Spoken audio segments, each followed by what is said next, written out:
think in a school environment, hopefully, you have 8 hours of people potentially that can help you. But again, are they properly trained? Do they have their own, there's a duty to report as well, because if you're younger, that's another problem sometimes, because it's different. You're 18 and older, you can choose what's going to be reported. When you're a child, anyone who finds out a violent situation going on or something, they have to report it.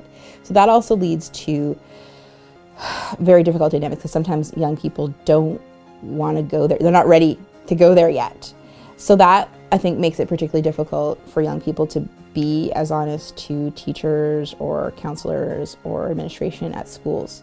But oftentimes those people are in a perfect position to see the dynamics of what's going on. They see that kid 8 hours a day. They know something's off. So they're in a really important position to potentially help, but also they have to understand that there's that dynamic of the young person still trying to maintain some control over how big this gets or how out it gets. So I think that definitely schools, though, they're the front line.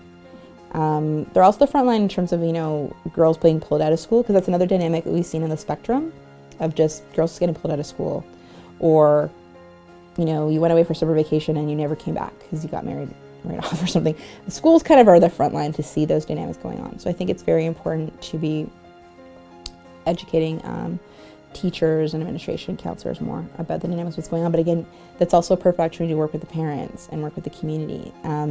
Because I've also known in the course of my work situations where the teacher actually was the one that negotiated, because again, sometimes you can negotiate. So anecdotally, I remember a teacher who intervened in a situation with a brother who was just overly fleecing his sister to a point of it was becoming incidents, right? Because the girl was just fighting back. She was like, what?